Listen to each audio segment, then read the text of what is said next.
अस्सलाम वालेकुम वरहमतुल्लाहि वबरकातुहू। ये मसला मामूली मत समझिएगा, ये मसला बहुत ज़्यादा अहम मसला है। इसको इग्नोर मत कीजिएगा। ये ऐसा मसला है कि अगर आपसे ये गलती हो जाती है, तो आपकी बीवी हमेशा के लिए आप पर हराम हो जाएगी। तो मसले को ध्यान से सुनें, इंशाअल्लाह अज़ीज़ आपको बहुत फ़ायदा होगा। ये जैसे एक भाई ने पूछा कि मैंने अपने वो उसकी नई-नई शादी हुई थी। वो कहते बोले वैसे मैं बीवी को लेकर ससुराल गया, बीवी को मिलाने के लिए। तो जैसे गाँव के अंदर हवेलियाँ होती हैं, घर होते हैं, साथ हवेली है। तो मैंने उस जगह पर अपनी सास और ससुर को हम मिश्री करते हुए देखा। अब आप सोच रहे होंगे कि ये मसला है बयान करने वाला। ये मसला बहुत पेचीदा मसला है और ये वो मसाइल हैं जो सीखना हम और आप सबके लिए ज़रूरी है। अच्छा, देखा। जब से मैंने देखा है हम मिस्री करते हुए, उस वक़्त से लेके अब तक मेरे ख़्याल से, मेरे दिमाग से वो चीज़ें जा नहीं रही हैं। मैंने बहुत कोशिश की है, तो मुझे क्या करना चाहिए? अब देखिए ये मसला तो है ना, और इस मसले को हमारी शरीयत ने बयान किया है। रसूल खुदा सल्लल्लाहु अलैहि वसल्लम ने इन मसाइल को बयान किया है। अब जो मसला है, पहले तो मैं इसका जवाब देता हूँ ख़यालात जो आ रहे हैं।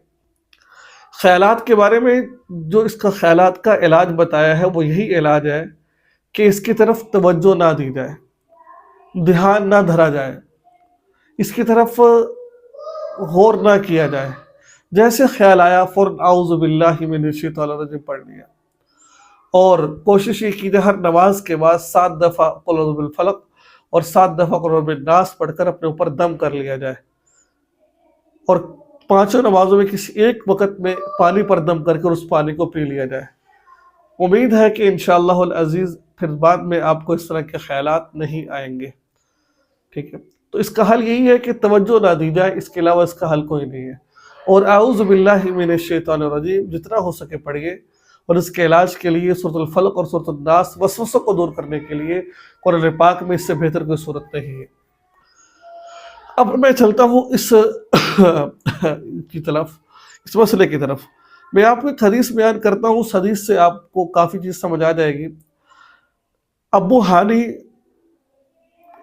रिवायत करते हैं, रसूलुल्लाह सल्लल्लाहु अलैहि वसल्लम ने फरमाया कि जिसने किसी औरत की शर्मगाह पर नज़र डाली, तो इसके लिए ना इस औरत की माँ हलाल होगी, ना इसकी बेटी। यानी इस देखने की वजह से इस औरत की माँ और बेटी इस मर्द के लिए निकाह करना हराम हो जाएगा। अगर निकाह है तो निकाह टूट जाएगा। चूँकि हदीस में नज़र हलाल व नज़र हराम की तफसील नहीं बयान की गई है, इसके लिए हुक्म दोनों तरह की नज़र को शामिल है। और जब नज़र से हुर्मत का सबूत हो जाता है, देखने से हुर्मत का सबूत हो जाता है, तो हम मिस्री करने से बदरजा औला हो जाता है। देखिए ये मसला जो है, ये दारुल इफ्ता का मसला है। आप दारुल इफ्ता जाएँ, वहाँ जाकर अपने मसले को बयान करें। वो उलमा इकराम जो वहाँ बैठे हुए हैं, वो आपको इसका जवाब देंगे। मैंने सिर्फ सिंपल आपको मसला समझाया है। जिस तरह हम मिस्री करने से हुर्मत साबित हो जाती है, जिस तरह सास के साथ हम मिस्री करने से, शहवत के साथ छूने से हुर्मत साबित हो जाती है, उस तरह शर्मगाह को देखने से भी हुर्मत साबित हो जाती है। ये मैं नहीं कह रहा, मैंने भी आपके सामने एक हदीस को बयान किया है, उस हदीस में ये मसला है। तो कोशिश किया करें कि ये चीज़ें नॉर्मल आराम नहीं होती। अब शर्मगाह कितनी देखने से, कौन सा हिस्सा देखने से हुर्मत साबित होती है, इसमें कुछ तफसील है और बड़ी लंबी तफसील इसके अंदर है। एक खारजी हिस्सा होता है, एक दाखिली हिस्सा होता है। कौन सा हिस्सा देखने से हुर्मत साबित होगी, कितना देखने से हुर्मत साबित होगी, ये मसला आपको दारुल इफ्ता के अंदर उलमा इकराम बयान करें। अगर आपके पास दारुल इफ्ता का नंबर नहीं है, मुझसे रब्ता करें, मैं आपको नंबर दे दूंगा, लेकिन ये मसले वहाँ से बयान करने वाले हैं। बहरहाल मैंने आपको मसला समझा दिया है कि नॉर्मल चीज़ें नहीं होती ये वाली, ये बड़े पेचीदा मसाइल होते हैं, इनकी तरफ तवज्जो दी चाहिए। ऐसा ना हो कि हम ज़िंदगी तो गुजार रहे हों, लेकिन हमारी ज़िंदगी जो उनसे हराम ज़िंदगी हो। जैसे अल्लाह के नबी ने फरमाया क़ुर्ब क़यामत लोग बीवियों से ज़िना करेंगे।